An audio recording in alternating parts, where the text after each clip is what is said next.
you are a beginner at makeup, I'm going to be showing you guys today how to start a makeup bag. Hi guys, welcome back to my channel. So for today, as you guys can tell, I am going to be doing a video for makeup beginners. So if you're interested to see what I have in my makeup bag, stay tuned. Let's get started. So, the first thing you need to know before you even start your makeup bag is, what are your skin concerns? How is your skin? What kind of skin do you have? That being said, like, is your skin dry? Are you an oily person? Are you a dry person? Are you sensitive? Do you have very prone acne skin? What are your concerns? So if you do have oily skin, you tend to get oily throughout the day, so you tend to powder your face a little bit more. Now if you have dry skin, you should focus more on hydrating your skin and exfoliating your skin, because sometimes if you do have a super dry skin, you can kind of see it on your makeup and it won't have like a nice smooth application. So you should definitely exfoliate and always hydrate. And even if you're oily, you should still hydrate and moisturize. You guys, seriously, doesn't matter what kind of skin you have or skin concerns you have, moisturize for sure. And then for dry skin, I personally feel you should probably stay away from like super matte foundations or super matte products, just because it is going to emphasize that super dryness or dry patches that you have on your skin. So dry skin, stay away from super matte. That's just my personal opinion. Other things you should definitely think about: do you have dark under eyes? Is that something that bothers you, something that you want to conceal? Do you have a lot of acne or a lot of redness? Like, those are kind of factors that you definitely want to look into. Definitely know what your concerns are. So if you have fine lines and you want to like minimize them, or if you have large pores, there's definitely primers that help minimize pores, help minimize fine lines. So you definitely want to look for a primer that is a lot more blurring and filling. And if you do have dark under eye circles, one thing that you should definitely want to look into is maybe color correcting.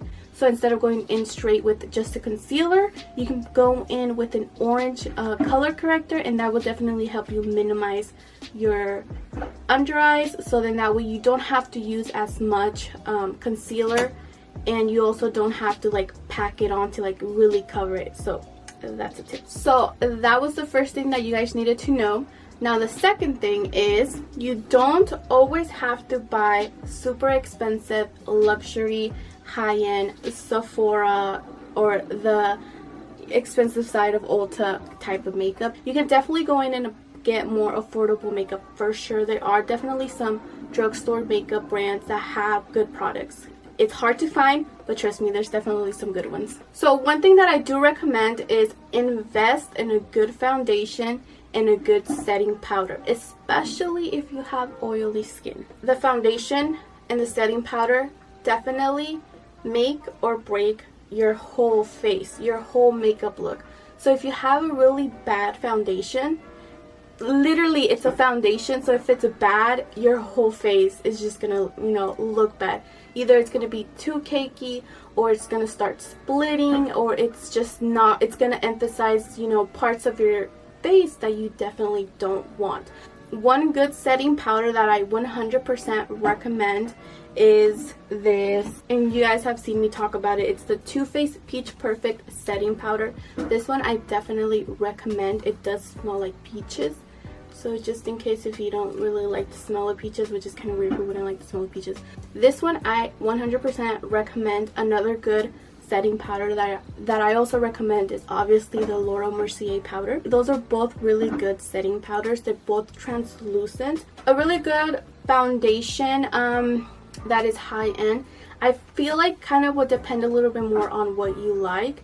If you like something a little bit more, you know, matte but not super exaggerated, the Fenty foundation, that one's a really good one. She also does have a hydrating one, so if you have more of a dry skin, that's a really good foundation for dry skin. And then the Fenty Soft Matte, that one's good pretty much for anyone.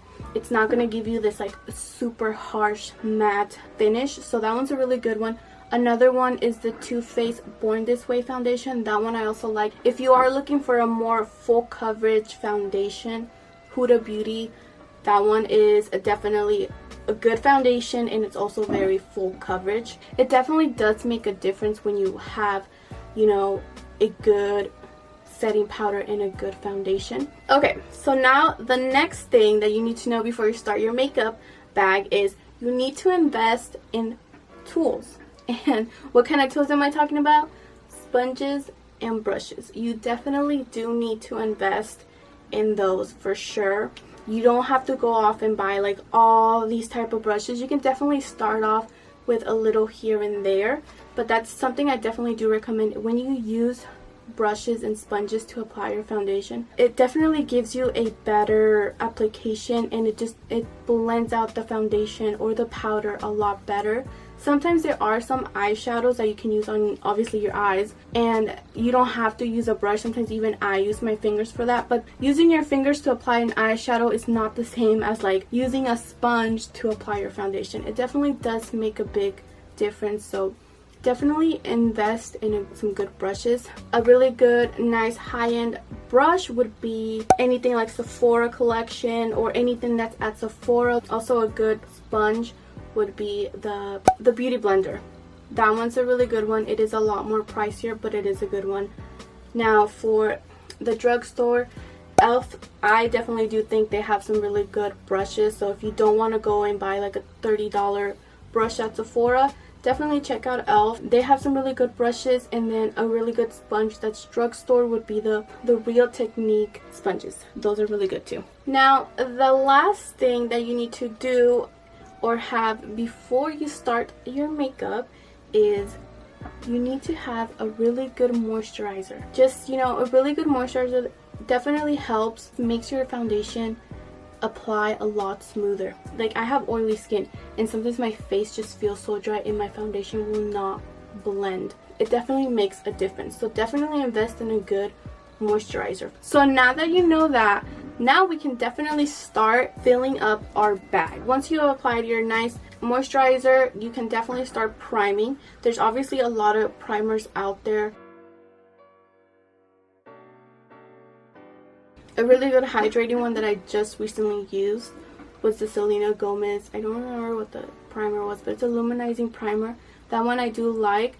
Or, like I said, if you have fine lines and you have large pores, the Pore Freshener Primer.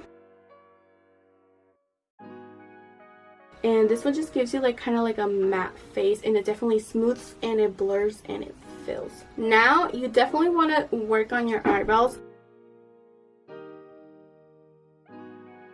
The three that I'm going to be talking about is a pencil, eyeshadow, and a pomade. So those are the three different types of eyebrow products that are very popular. A really good brand just to look into would be Anastasia Beverly Hills, or you can look into Benefit. So what you want to know is an eye pencil. I would probably suggest for a beginner just because it's less intimidating and it's a lot easier to fix if you have mistakes. Also, you can definitely make it a little bit more dramatic and a little bit more natural. My favorite is definitely the Benefit Precisely My Brows. So this is the Benefit Precisely My Brow pencil, and it comes with a brush. I have this e.l.f. Ultra Precisely Brow Pencil. So now we have our primer and now we have our eyebrows done. Now we want to go in and we want to add our foundation. And like I said, invest in a good foundation. So what a foundation pretty much does is just evens out your skin tone. So if you have some redness, it'll definitely cover that up. If you use, you know, a full coverage one, it'll definitely cover it up. Right now, I'm using the Born This Way foundation. It says it's a medium to full. I would just say it's like a nice medium. So when you apply a foundation, it just makes your canvas blank. So the next thing would be concealer. And like I was saying, if you do have really dark under eye circles, you want to stick with something a little bit more on the color corrector. And if you do have more redness on your skin, another color corrector that would be perfect for redness would be like a green color corrector. So I don't really have like super dark under eyes, so I'll just go in with a concealer. There's some really good concealers out there. The Tarte Shape Tape concealer. That one's a more matte, and it is also very full coverage. There's also the e.l.f. and they have the hydrating one, which I definitely recommend. The one that I used is just this Smashbox Studio Skin Flawless 24-Hour Concealer.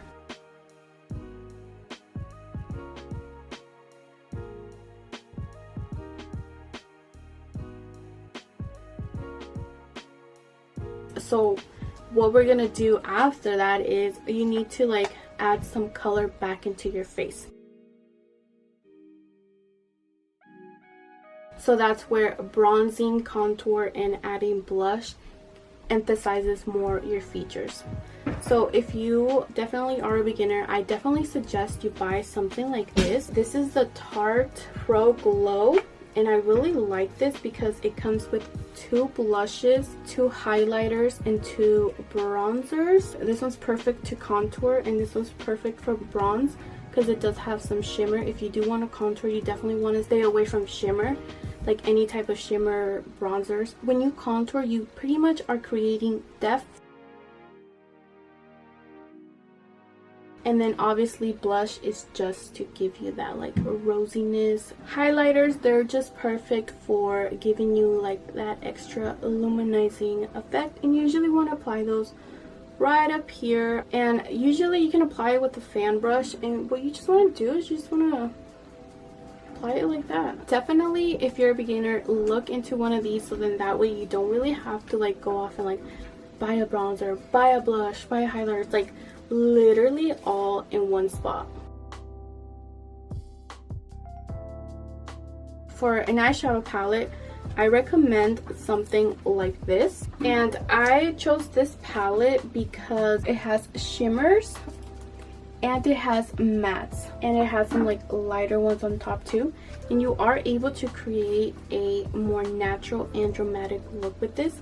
So if you do go into looking for an eyeshadow palette and it's like your first time, but you just want to keep it nice and simple to like practice, definitely look into a palette that has shimmers and mattes, and it has a wide range of shades in the same like tone. Then that way you're able to create natural looks and dramatic looks.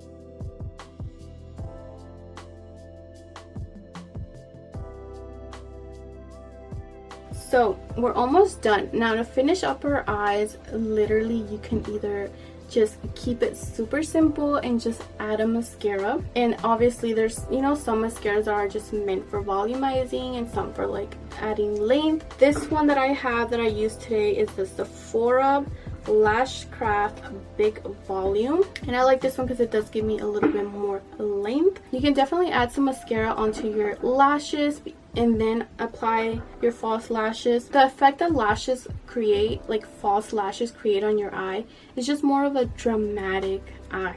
So like I said, if you're gonna be using more natural makeup, then stick to, you know, mascara and you'll be fine. But if you do want to spice it up a little bit here and there, you can definitely go in and add some lashes.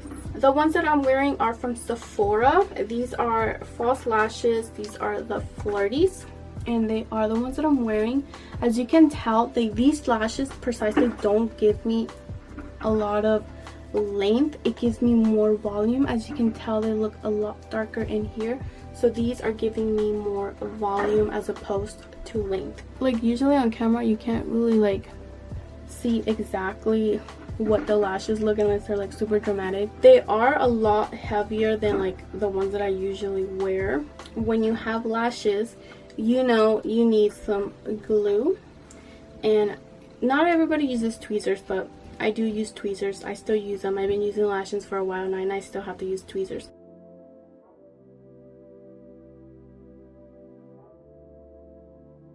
Okay, so now we just have one more thing to do, and that is our lips. There's obviously lots of different types of like lip products, so I'm not gonna go into all of those. Imagine that. So these are the next 3 items: a lip pencil, a liquid lipstick, and a gloss. But what you do need to know is lip pencils are really good to help you outline your lips. I feel like you definitely get more of control and preciseness with liquid lipstick because you do have like this applicator, so it's a little bit more precise. And then gloss is just fine, so you can like, you know, gloss up your lips and give you that shine.